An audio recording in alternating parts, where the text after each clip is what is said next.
तब श्रीधाम वृंदावन से गौड़ीय संप्रदाय के प्रतिनिधि के रूप में श्री बलदेव विद्याभूषण प्रभुपाद जयपुर के निकटवर्ती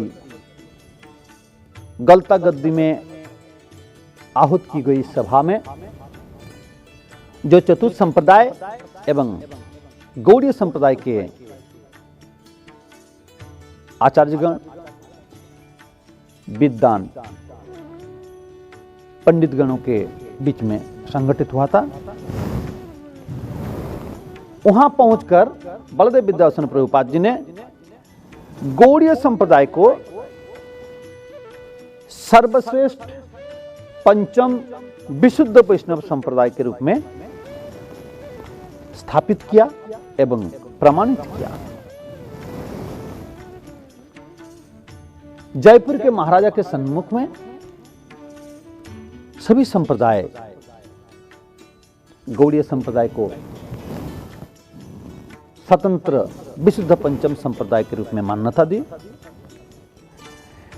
इस विजय के स्मारक के रूप में बलदेव विद्याभूषण प्रभुपाद जी ने गलता गद्दी में श्री विजय गोपाल जी की स्थापना किया एवं उनकी मंगलारती सभी संप्रदाय में सर्वप्रथम हो गई एवं श्रीधाम वृंदावन में सभी संप्रदायों में श्री राधा श्याम सुंदर जी के मंगल आरती सर्वप्रथम होगा। ये जो प्रथा ईस्वी 1718 में प्रारंभ की थी, वह प्रथा आज भी चल रही है। सप्तमतः 7 नंबर पॉइंट, गौड़ीय संप्रदाय का भाष्य एवं माध्व संप्रदाय का भाष्य संपूर्ण पृथक है। माध्व संप्रदाय का जो माध्व भाष्य है वो पूर्व से प्रचलित है और गौड़ीय संप्रदाय का जो भाष्य है वो गोविंद भाष्य है। ईस्वी 1718 में गलता गद्दी के विचार सभा में अन्य संप्रदाय के पंडितों ने जब गौड़ीय संप्रदाय को स्वतंत्र विशुद्ध पंचम वैष्णव संप्रदाय के रूप में स्वीकृति देने के लिए श्री बलदेव विद्याभूषण प्रभुपाद जी से गौड़ीय संप्रदाय के लिए पृथक भाष्य मांगा, तब श्री गोविंद जी के कृपा एवं निर्देश से श्री बलदेव विद्याभूषण प्रभुपाद जी ने गौड़ीय संप्रदाय के लिए न्याय प्रस्थान के श्री गोविंद भाष्य, स्मृति प्रस्थान के श्री गीताभूषण भाष्य एवं श्रुति प्रस्थान के श्री गोपाल तापनी एवं ईशादि 10 उपनिषद भाष्य का रचना करके पंडितों के सम्मुख प्रदर्शित किए।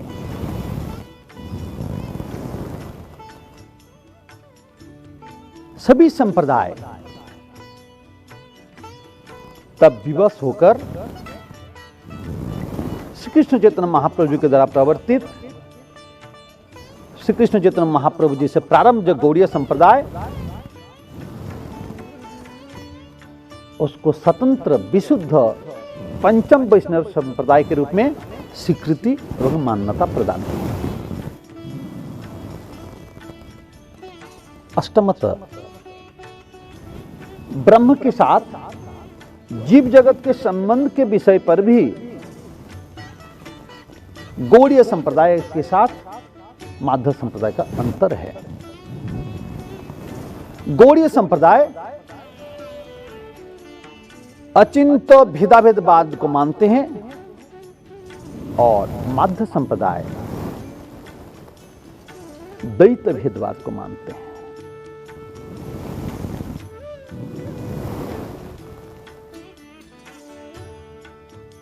और एक विशेष महत्वपूर्ण पॉइंट है, श्री कृष्ण चैतन्य महाप्रभु जी के मत के अनुसार ब्रज गोपीगण भक्ति में सर्वापेक्षा उच्च स्तर में है, मगर श्री मध्वाचार्य के मतानुसार ब्रज गोपीगण भक्ति में सर्वापेक्षा निचले स्तर में है।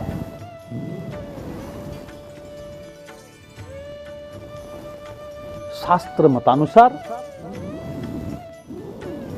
भगवान श्री कृष्ण के प्रियतमा ब्रज गोपीगण भक्त समुदाय में मुकुटमणि है। इन ब्रजगोपियों के प्रेम से भगवान श्री कृष्ण संपूर्ण वशीभूत है। भगवान श्री कृष्ण ने स्वयं ही कहा, श्री ब्रह्मा, श्री शिव, यहां तक कि वैकुंठेश्वरी श्री लक्ष्मी देवी भी उनके इतने प्रिय नहीं है जितने कि ब्रज गोपीगण।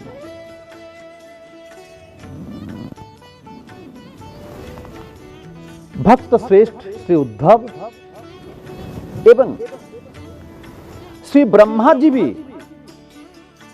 ब्रज गोपियों के चरण रेणु की कामना करते हैं।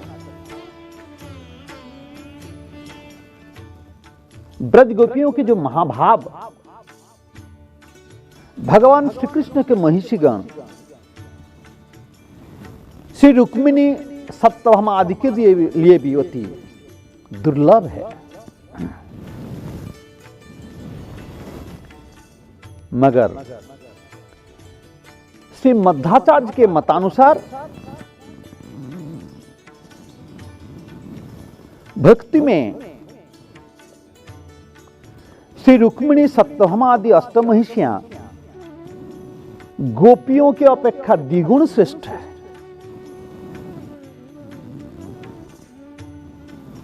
उनकी अपेक्षा नंद गृहिणी जसोदा सहस्र गुणी श्रेष्ठ है।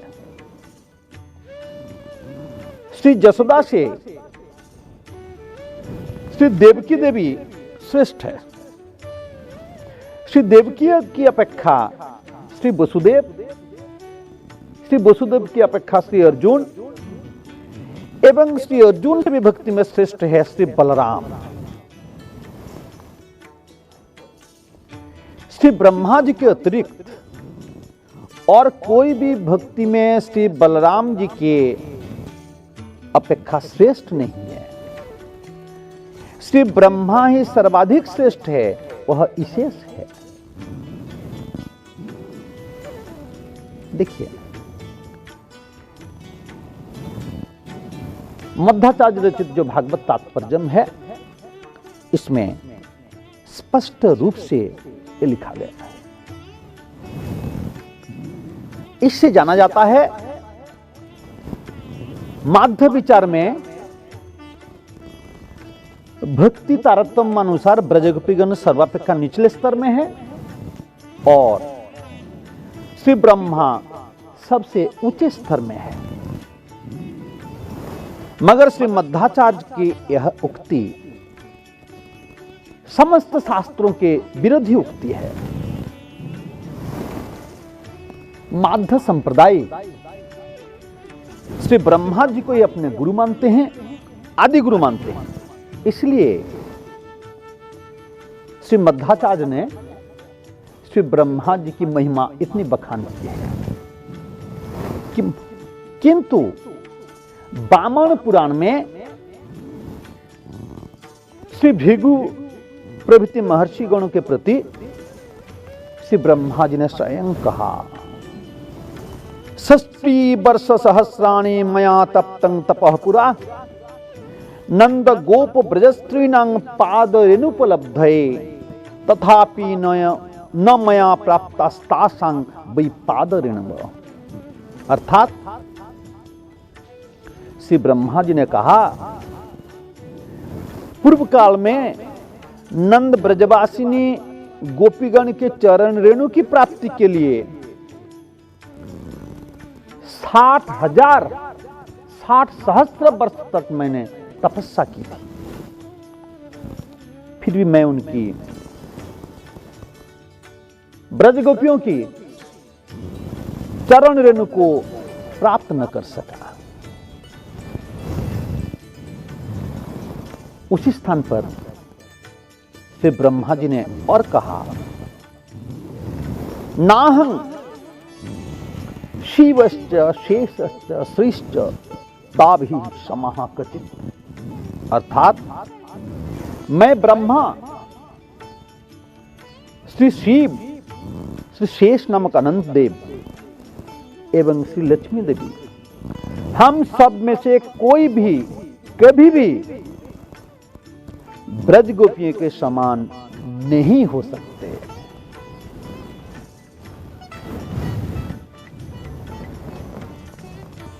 भक्ति के विषय पर श्री ब्रह्मा की सर्वश्रेष्ठता को स्थापन न कर पाने के कारण ही श्री मध्वाचार्य ने श्रीमद् भागवत के जो ब्रह्म मोहन लीला दसम स्कंद के 12, 13 एवं 14वें अध्याय में है, उसका स्वीकार ही नहीं किया। इन तीनों अध्याय पर यह ब्रह्म मोहन लीला है, इसलिए इसके ऊपर माध्व भाष्य या उनकी कोई टीका ही नहीं है।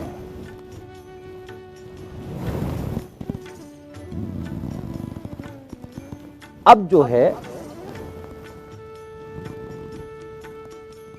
एक ऐसे पॉइंट है जिसका श्रवण करके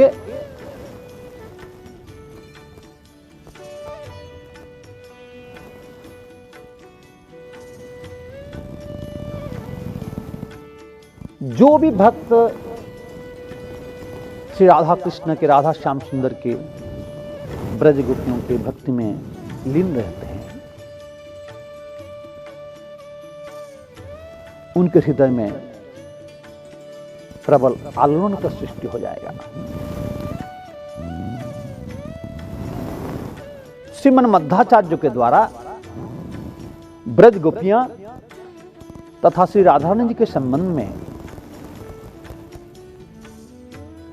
अप्सरा स्त्री जैसे ऐसी उक्ति अभिव्यक्त हुई है जो केवल शास्त्र विरुद्ध नहीं है, बल्कि गौड़ीय संप्रदाय के सभी भक्तों के हृदय को विदीर्ण करने वाला है।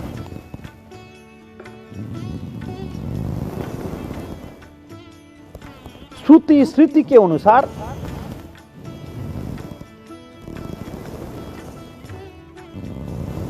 ब्रज गोपियां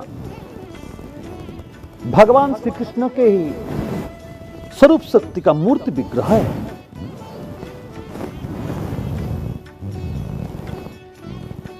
ये जीव तत्व नहीं है, मगर मध्वाचार्य ने उनको अप्सरा स्त्री कहा है। अप्सराएं प्राकृत स्वर्गवासिनी रमणीय है, ये जीव तत्व है, देह सुख भोग परायण है, अपने देह के द्वारा दूसरे के प्रीति विधान करने में भी संकोचहीना है, अर्थात पृथ्वी लोक के बेस्सा जैसा है।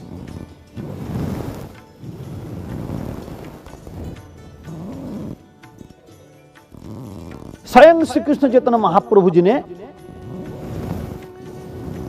गोपी नाम का उच्चारण करते हुए ब्रज गोपियों के जो कृष्ण सुखी का तात्पर्य में प्रेम है उसका स्मरण करके भावाविष्ट हो जाते थे।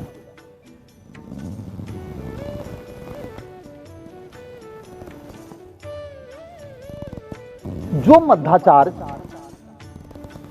श्री कृष्ण चैतन्य महाप्रभु जी के भावना के विपरीत ब्रज गोपियों के संबंध में एवं गौड़ीय संप्रदाय के मूल आधार जो ब्रजगोपी, उनके संबंध में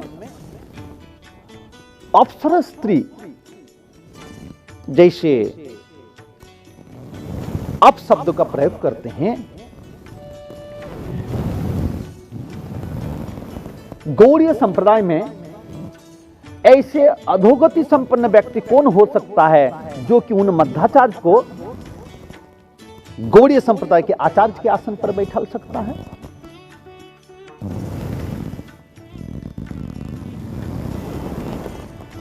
श्रुति स्मृतियों ने ब्रज बिहारी श्री कृष्ण के स्वयं भगवत्ता को स्वीकार किया है एवं श्री कृष्ण चैतन्य महाप्रभु अर्थात गौड़ीय संप्रदाय भी ब्रज बिहारी श्री कृष्ण को परब्रह्म एवं श्री नारायण को भगवान श्री कृष्ण के एक प्रकाश एवं विलास रूप मानते हैं। मगर श्री मध्वाचार्य ने वैकुंठाधिपति जो नारायण है उन्हीं को उपास्य परतत्व एवं स्वयं भगवान के रूप में स्वीकार करते हैं। ब्रज बिहारी अर्थात गोलोकाधिपति जो भगवान श्री कृष्ण है, उनकी स्वयं भगवत्ता श्री मध्वाचार्य को स्वीकार नहीं है।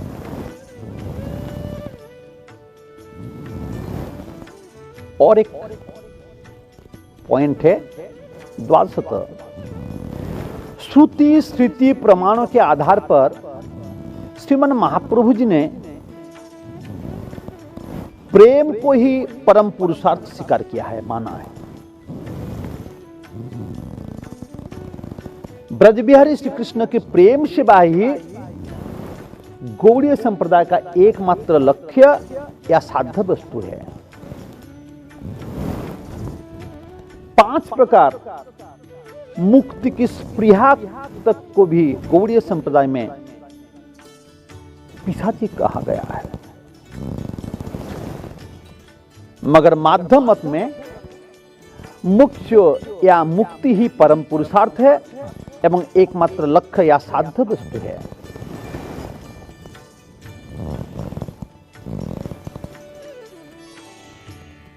और एक पॉइंट है त्रयोदशतः, गौड़ीय संप्रदाय की उपासना है वर्णाश्रमादि धर्म का परित्याग पूर्वक श्रवण कीर्तन आदि शुद्धा साधन भक्ति का श्रद्धा पूर्वक अनुष्ठान। श्रीमन महाप्रभु जी ने भी मध्वाचार्य के जो साध्य साधन तत्व उडुपी के तत्ववादी आचार्य के निकट खंडन किया है।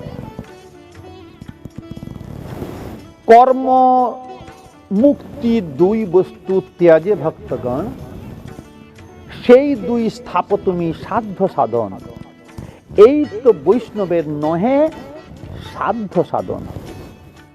चैतन्य चरितामृत मध्य लीला नवम परिच्छेद 244 और 245 नंबर श्लोक।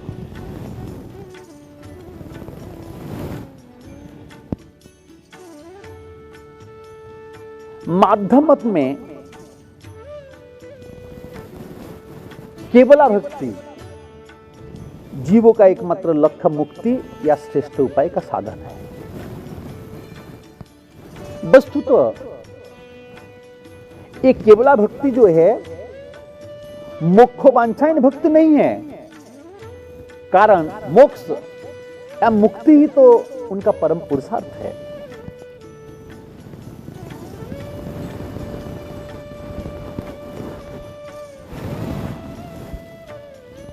चतुर्दशतः और एक पॉइंट है, यह विशेष उल्लेखनीय है। कलियुग में चतुर्थ संप्रदाय के प्रमाण के रूप में जो श्री वेदव्यास जी की वाणी का उल्लेख किया जाता है, श्री वेदव्यास जी कृत पद्म पुराण या किसी भी पुराणों के आदि संस्करणों में इन श्लोकों का कहीं उल्लेख तक भी नहीं है। यह सभी श्लोक बाद में संयोजित है। संप्रदाय विहीना जे मंत्रास्ते विफलामता अत कलौ भविष्यन्ति चत्तार संप्रदायिन श्री ब्रह्म रुद्र सनका वैष्णवः क्षीति पावनः चत्तारस्य कलौ भाव्याहुत्कले पुरुषोत्तमात् रामानुजम श्री श्रीचक्रे मध्वाचार्य चतुर्मुखः श्री विष्णु स्वामिनं रुद्रः निम्बादित्यं चतुःसम। देखिए ये सभी जो है बाद में संयोजित है, और क्यों संयोजित है उसका भी मैं चर्चा करूंगा।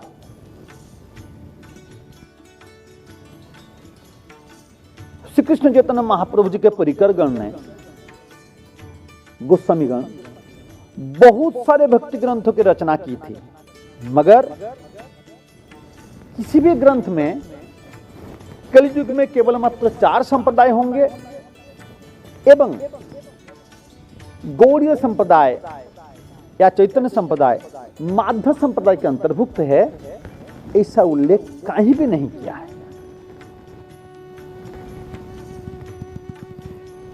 श्री नाभादास जी कृत जो भक्तमाल ग्रंथ है, उनके सभी प्राचीन संस्करणों में भी कलियुग में चतुसंप्रदाय संबंधित जो प्रचलित प्यार है यह सर्वथा अनुपस्थित है।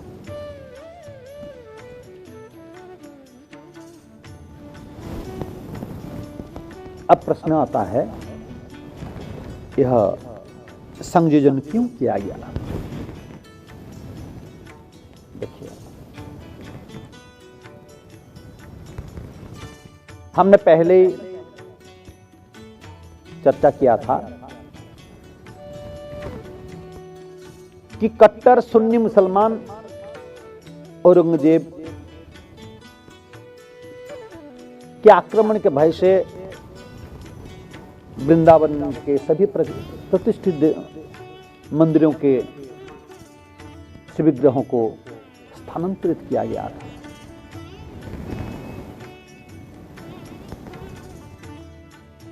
केवल औरंगजेब नहीं, मुगल काल में पूरे भारतवर्ष में जबरदस्ती हिंदुओं को धर्मांतरित किया जा रहा था, जबरदस्ती मुसलमान बनाया जा रहा था। हिंदू लोग विवश होकर धर्मांतरित हो रहे थे या नहीं तो उनका वध कर दिया जाता था। हमारे इतिहास में ऐसे बहुत ही प्रमाण है, बहुत सारे प्रमाण है। लाखों हिंदुओं को कैसे जबरदस्ती मुसलमान में धर्मांतरित किया गया था।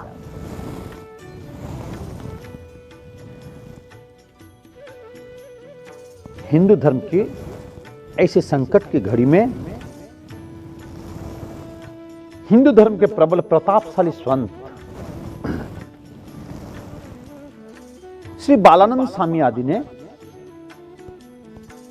मुगलों के इस आतंक से हिंदुओं को रक्षा करने के लिए कई विशेष महत्वपूर्ण कदम उठाए थे। जैसे उन्होंने भारतवर्ष के स्थान स्थान पर अखाड़ों की स्थापना की। जयपुर के सेनाबाहिनी को दीक्षा देकर एक अखाड़े में परिणत किया। पूरे भारतवर्ष के सभी वैष्णवों को संगठित करने के लिए सभी वैष्णवों को 4 संप्रदाय के उस समय जो प्रचलित था, 4 संप्रदाय, उसके अंतर्भुक्त करके एक धारा में लाए थे।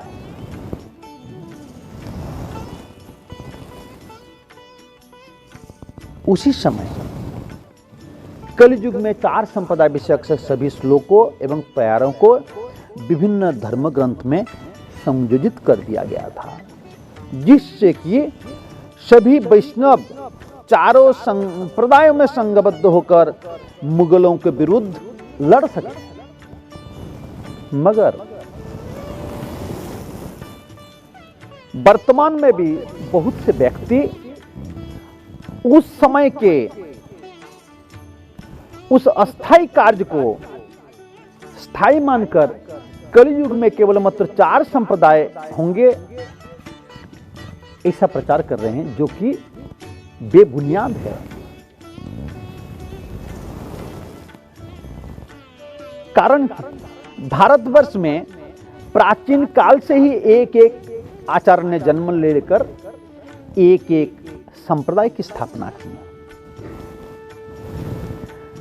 भगवान की इच्छा से अगर भविष्य में और भी संप्रदाय की सृष्टि होती है तो आश्चर्य की बात नहीं।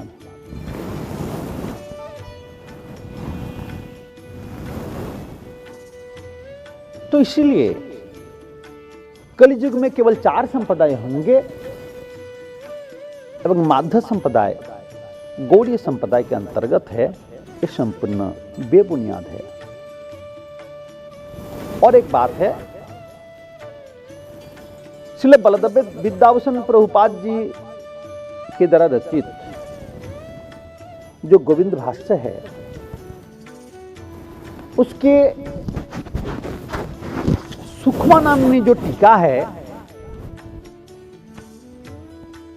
वो टीका बलदेव विद्याभूषण प्रभुपाद जी के द्वारा लिखा हुआ नहीं है।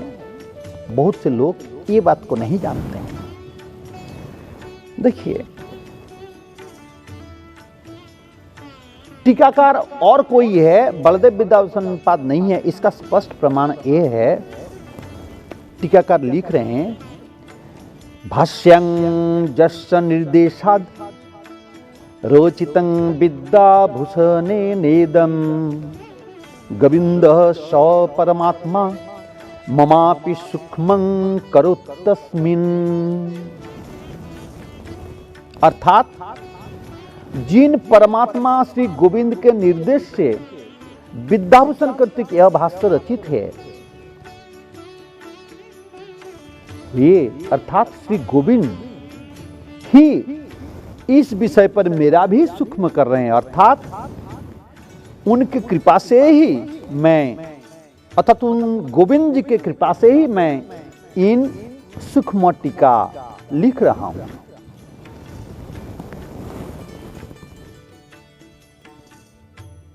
सूत्रं जो व्यक्ति जो भी बलदेव विद्याभूषण पाद के गोविंद भाष्य के सूक्ष्म टीका के आधार पर श्री कृष्ण चैतन्य महाप्रभु जी को माध्य संप्रदाय कहा है, वो संपूर्ण निराधार है। कारण वो बलदेव विद्याभूषण पाद का लिखा हुआ नहीं है।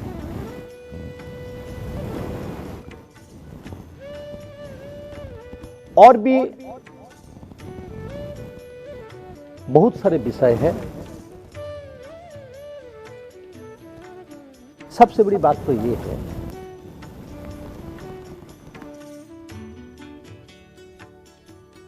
अगर हम माध्य संप्रदाय के अंतर्गत है तो पहले से माध्य रहते हुए बलदेव विद्याभूषण पाद को हमारे गौड़ी संप्रदाय के लिए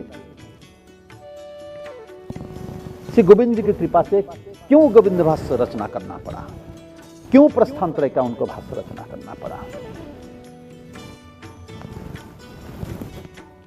देखिए, ये जो चर्चा है, इससे ये सतसिद्ध है, ये प्रमाणित है कि गौड़ीय संप्रदाय श्री कृष्ण चैतन्य महाप्रभु जी से प्रारंभ है। श्री कृष्ण चैतन्य महाप्रभु गौड़ीय संप्रदाय के आचार्य नहीं है, वो स्वयं भगवान है, गौड़ीय संप्रदाय के ईष्ट है। श्री कृष्ण चैतन्य महाप्रभु ब्रह्मा जी के भी गुरु है,